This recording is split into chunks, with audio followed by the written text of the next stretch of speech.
말씀 요한복음 4장 20절을 다시 한번 읽어보겠습니다. 시작.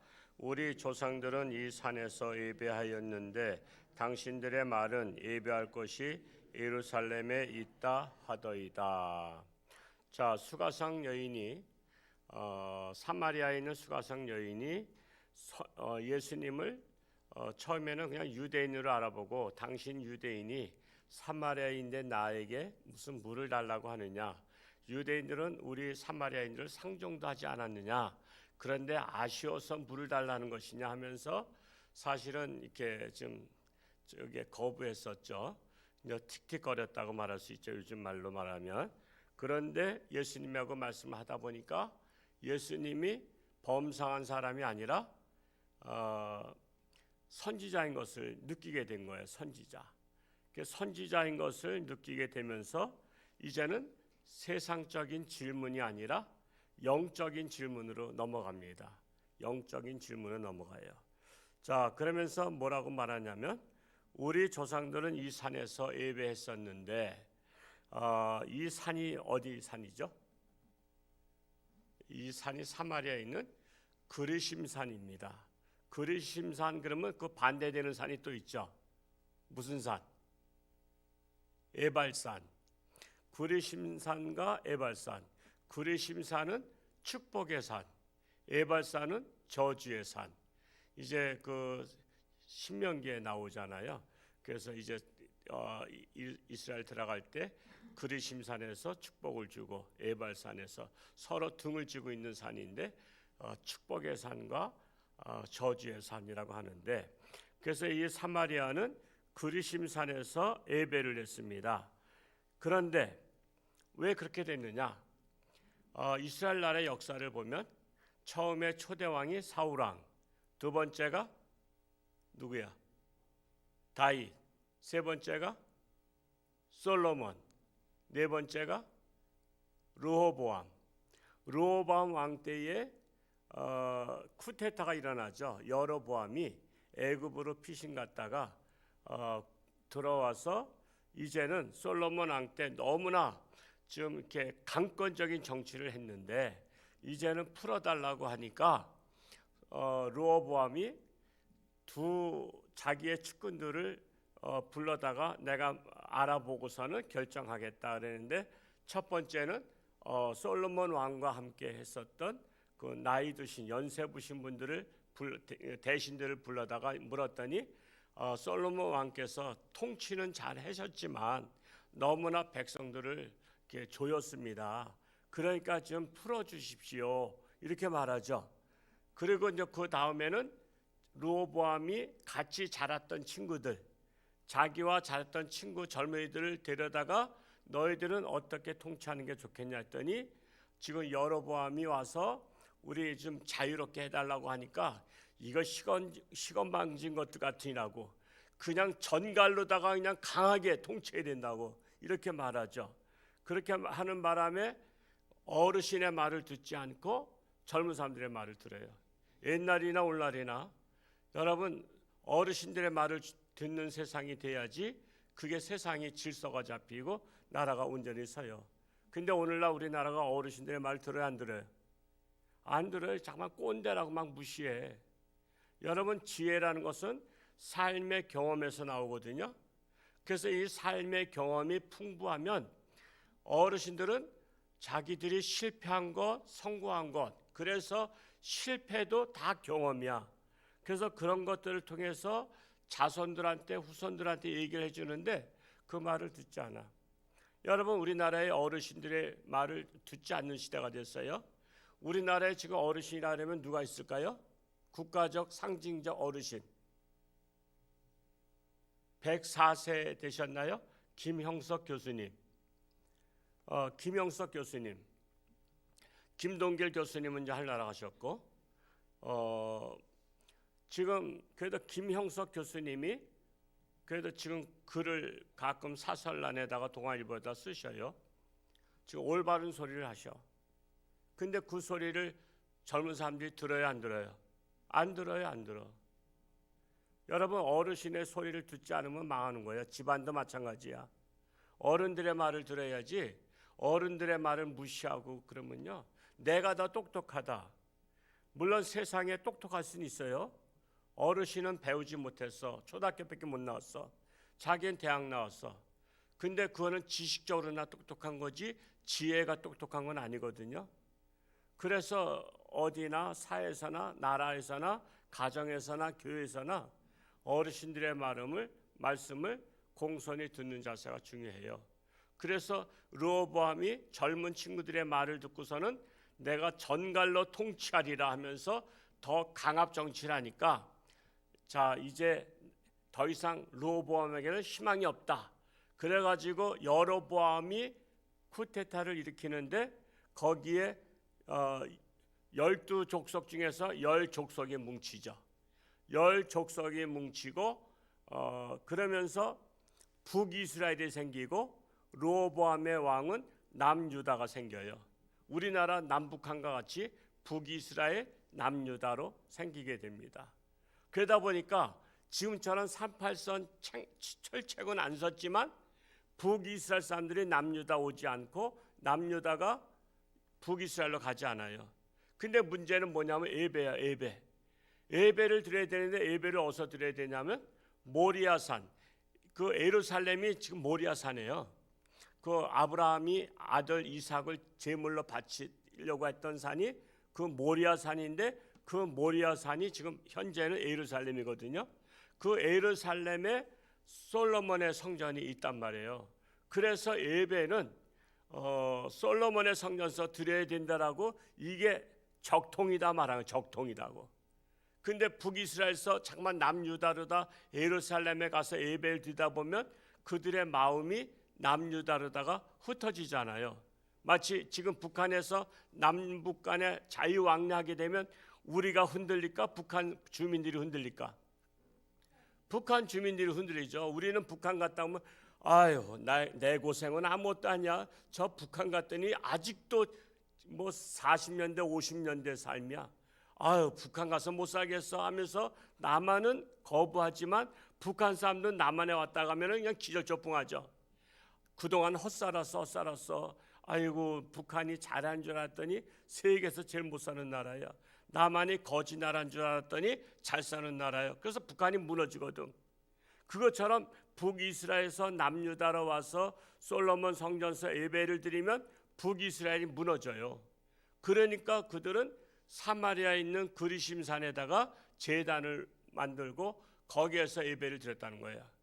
지금 이 말씀을 하는 거예요. 그러니까 이 짧은 말씀 속에는 역사를 알고 성경을 읽으면 이게 모든 상황들이 다 알고 있는 상태에서 성경을 읽어가면 재미있어요. 그래서 이렇게 지금 이 수가성 여인이 물어본 거예요. 우리 조상들은 이 산에서 예배하였는데 당신들의 말은 예배할 것이 예루살렘에 있다 하더이다. 즉 유대인들의 말은 예루살렘에 있다 하더이다. 이것에 대해서 좀 풀어달라 이렇게 말씀을 했던 것입니다. 그러자 21절에 예수님께서 말씀하시죠. 시작. 예수께서 이르시되 여자여 내 말을 믿으라. 이 산에서도 말고 예루살렘에서도 말고 너희가 아버지께 예배할 때가 이르리라. 그러나 예수님은 장차 그리심산도 말고 모리아산도 말고 너희가 이제는 각처에서 예배할 때가 오느니라. 왔어요, 안 왔어요? 왔잖아요. 우리가 지금 솔로몬 성전 가서 예배드린 게 아니에요. 우리는 이제 각처에서, 왜? 복음이 온 세상에 전파되면 각 처소에 하나님의 성전이 세워지리라. 이것을 예언했던 말씀입니다. 22절 말씀 읽어볼까요? 시작. 너희는 알지 못한 것을 예배하고 우리는 아는 것을 예배하노니 이는 구원이 유대인에게서 남이라. 이제는 무조건 예배를 드릴 때가 아니라 하나님을 제대로 알고 예배할 때가 이른다라는 것입니다. 그리고 구원이 유대인에게서 남이라는 것은 예수님 자신이 유대에서 태어나셨기 때문에 유대에서 난다고 말씀을 하신 거예요. 그러니까 구원이 예수로부터 온다라는 것입니다. 23절 읽겠습니다. 시작. 아버지께 참되게 예배하는 자들은 영과 진리로 예배할 때가 오나니 곧 이때라. 아버지께서는 자기에게 이렇게 예배하는 자들을 찾으시느니라. 영과 진리로 예배할 때가 온다. 즉 신령과 진정으로 예배할 때가 온다. 이는 뭐냐? 형식적 예배가 아니라 이제 감격적 예배를 드릴 때가 온다는 거예요. 여러분, 형식적 예배, 예를 들어서 제사 드리던 가정들 기억하실 거예요. 조상들의 제사를 드리는 집들 보면 이거 안 드리면 벌 받을 것 같고, 이거 드려야만 속이 후련한 것 같은 생각이 들어. 그래서 제사를 챙겨서 드려. 그러면 밤 12시에 일어나서 제사를 드렸어. 제사를 드릴 때 저희도 저 어렸을 때 제사 많이 드렸어요. 뭐 집안이 또 여러 가지 또 조상들이 많다 보니까 한 달에 한 번꼴로 제사를 드렸어요. 그러면 우리는 제사를 드릴 때 우리 조상 뭐 5대 할아버지 뭐 무슨 할아버지 아무것도 기억도 없어. 그저 한문으로 이렇게 써놓고서는 제사를 드려. 5대 할아버지 제사니라고 제사 드려. 그러다 보면은 5대 할아버지가 계셨기에 내가 이렇게 자손 태어났구나 하면서 감격적으로 제사를 드려요? 아니면 형식적으로 드려요? 형식적으로 드리죠. 그러면서 뭐만 생각나? 빨리 제사가 끝나면 저기 있는 거 저거 사과는 내가 먹어야지, 저거 배는 내가 먹어야지. 그러면서 상에 차려 있는 거를 그때 제사 때 먹거든요. 제사 때 제사밥이. 그러니까 제사밥에 관심이 있는 거야. 그러니까 이게 형식적 예배야. 형식적 예배. 그것처럼 예배는 형식적 예배가 있고 감격의 예배가 있어요. 형식적 예배는 뭐냐면 이거 출석 안 하면 또 목사님 뭐라 그러고 또 교구장님이 또 연락 올 테고 구역장님이 연락 올 테고, 그래서 그냥 빨리 그냥 교회 가긴 가야 돼. 힘들어 귀찮아. 그렇지만 또 안 갈 수도 없고 또 맡은 것도 있고 성가대인데 교사인데 그러면서 교회를 와. 이거 형식적 예배야. 형식적. 그 시간 때우기 바쁜 거야. 시간을 때우려는데 이렇게 한 시간이 안 가. 그러니까는 스마트폰 보는 거야. 스마트폰이 보통적으로 한 가운데 정도 안에서는 안 보시더라고. 그냥 가운데 저 뒤에서들 봐. 그래서 근데 부모님도 그것도 보는 걸 또 그냥 내버려둬. 그러니까 교육이 안 되는 거야. 교육이 안 되는 거야. 우리 부모님이 그걸 절제하게 해야 되는데 스마트폰 볼 때가 있어요. 보는 게 죄는 아니야. 근데 어디서 보느냐가 중요한 거야. 예배 때 보는 것은 아니야. 학교에서 공부할 때 보는 것도 아니야. 그거는 쉬는 시간에 볼 수 있어. 그러니까 요거를 구분하지를 못해. 그러니까 분별력이 없는 거지. 분별력이 없다는 것은 뭐죠? 지혜롭지 못하는 거예요. 때와 시간과 장소를 구별하지 못하는 분별력이 없는 자녀로 자라가는 것을 그냥 방치해. 그게 심각한 건데, 여러분 구분 못하는 게 심각한 거 그거 아셔야 돼요. 내 자녀가 구분을 못해. 예배인지 스마트폰 볼 시간인지 아니면 공부할 시간인지 이거를 구분 못하는 애는 나중에 뭐가 되겠어요? 나중에 커서 분별력이 없으면 어느 기업에서 그 사람을 쓰겠어요? 회사가 얼마나 팡팡 돌아가는데 다 점수를 매기고 다 하잖아요. 지금은 여러 가지 점수를 얼마나 매긴지 몰라요. 그래서 우리는 교회에서 그런 것을 배우는 거예요. 감격적인 예배. 그래서 하나님은요 무슨 예배를 찾으셔요? 지금 23절 마지막 절 볼까요? 이렇게 아버지께서는 자기에게 이렇게 예배하는 자들을 찾으시느니라. 예배하는 자. 교회 왔다고 다 예배하는 게 아니라 신령과 진정으로 예배하는 자를 찾으신다는 거예요. 그게 중요합니다. 그게. 자, 그러면 하나님께서 신령과 진정으로 예배한 자들을 하늘에서 주시해 보면서 다 보고 있죠. 여러분 북한의 김정은이가 연설할 때 그 카메라 가지고서는 그 모든 사람들 다 찍어요. 뭘 찾는지 아세요? 좋은 사람 찾아. 죽여버리려고. 좋은 사람 찾아. 그래서 하도 연설을 지루하게 하자. 또 연설이 또 뭐 그놈 소리가 그놈 소리잖아. 그냥 지루해 가서는 졸았더니 그게 카메라에 딱 찍히는 거야. 좋은 자를 찾아서 시범으로 죽여버리는 거야. 조는 자를 찾아서. 북한은 그렇단 말이에요. 근데 하나님은 조는 자를 찾으신 게 아니라 조는 자 거들떠보지도 않아. 왜? 오늘 불합격했으니까. 합격한 자를 찾으시는 거야. 신령과 진정으로 예배한 자를 찾으시는 거야. 우리가 그런 것을 알아야 되는 거야. 그런 것을. 그래서 예배는 심각한 거야. 예배 심각해. 예를 들어서 축구 선수가 연습할 때하고 진짜 축구할 때하고 언제 긴장될까? 뭐 당연히 축구 경기할 때가 긴장되죠. 왜냐하면 그때는 실수하면 안 되잖아. 연습할 때는 실수해도 넘어가지만 여러분 실전에서 실수하면은 골을 먹게 되잖아. 수비 선수가 지난번에도 실수하니까 그냥 상대방 선수가 뚫고 들어와서 그냥 골을 넣어버리잖아. 그게 실수하면 안 되는 거야. 그래서 실전에서는 긴장돼야 돼. 그래서 우리가 예배를 긴장된 예배를 드려야 돼요.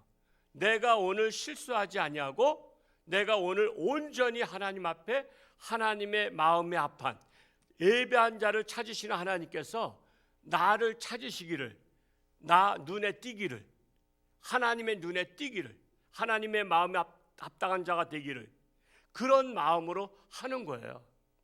제가 에티오피아를 월드비전사 갔었는데 거기에 옛날 왕궁이 있었어요. 왕궁이 있었고 높은 탑이 있는데 왕자가 그 위에 올라오면 그 후궁들이 많아. 후궁들이 막 몇백 명이 돼. 그 큰 풀장이야. 풀장에서 수영을 하다가 그 왕자가 그 무슨 과일을 던진대요. 그 풀장으로. 그러면 그 과일을 잡는 자가 그 왕자의 부인이 되는 거야. 그러니 앞에 쪽에서 그 왕자가 있는 곳에 앞에 쪽에서 수영할까? 저 먼 공을 던져봤자 오지도 않는 곳에서 수영할까? 앞에서 수영하죠. 그 얘기 들으니까 재밌더라고. 그냥 너도 나도 왕자 앞에 잘 뛰려고 수영하면서 얼굴을 차게 보여주는 거야. 왕자가 나를 마음에 들어서 내 쪽으로다가 과일을 던지기를. 그렇게 해서 앞에서 마음에 들게 하려고 하다가 그 공이 그 과일이 던져지면은 그 과일을 잡으면 그 여자는 이제 팔자 고치는 거예요. 그냥 세상 말로 기독교 용어는 아니에요. 팔자라는 것은. 근데 팔자 고치듯이 그 여자는 간택당하는 거야. 그러면 간택당하지 못한 여자는 그저 왕자와 한 번도 침소에 들지 못하고, 그렇다고 또 거기에 또 후궁으로 들어온 여자들이니까 딴 데 시집 못 가. 그러니까 평생 독방으로 살다가 죽는 거야. 그러니까 왕자가 거기에 나와서 찾는 거야. 내가 부인을 아내로 맞이할 자를 찾는데, 그러면은 얼마나 긴장돼서 앞에 나와서 그렇게 하겠어요. 그 얘기를 제가 가이드한테 들으면서 우리가 하나님 앞에 예배 드리는 것이 하나님께서 예배한 자를 찾으시듯이 내가 하나님 앞에 정신을 차리고 똘망똘망하게 하나님의 말씀에 귀를 기울이면 하나님께서 그를 찾아서 네가 내 말을 잘 듣고 있구나, 쟤를 불러라. 그러면 합격하는 거야. 제가 이 비유를 아시겠죠? 우리 학생들 알겠어요? 이해가 돼요? 예, 오늘 말씀 우리 학생들 제대로 이해했으면 그냥 땡 잡은 거야. 그래서 예배한 자를 찾으시는데 오늘 새벽에 오신 여러분들이 다 합격할 수 있기를 축복합니다. 할렐루야. 고맙고 감사하신 아버지 하나님, 오늘도 새날 주셨사오니 이 오늘 하루도 하나님과 동행하며 하나님의 말씀을 묵상하며 승리하는 복된 날 될 수 있기를 원합니다. 사순절 기간을 맞이해서 예수님이 고난당하시는 기간이 곧 내가 고난당해야 될 것을 예수님께서 대신 고난당하신 것입니다. 우리는 성숙한 신앙인이 된다면 우리는 주님 앞에 나와서 예수님의 고난에 동참하며 우리를 향하신 예수님의 뜻이 무엇인지, 하나님의 뜻이 무엇인지를 분별해 깨달을 수 있는 모두가 되기를 원합니다. 하나님은 예배한 자를 찾으신다고 했습니다. 신령과 진정으로 예배하는 자, 감격의 예배를 드린 자를 찾으십니다. 우리 모두가 하나님 앞에 예배에 합격하는 자들이 되어서 하나님의 사랑받는 자, 하나님의 마음이 아픈 자들이 되게 하여 주옵소서. 오늘 하루도 주님과 동행하며 여러 가지 육신의 질병으로 고통 속에 있는 자들을 불쌍히 여기시고 능력의 손길로 안수하사 깨끗함 받게 하시고 건강한 몸과 정신 가지고 하나님 앞에 신령과 진정으로 예배드리는 저들 되게 하여 주옵소서. 감사드리며 예수님의 이름으로 축복하며 예배드리옵나이다. 아멘.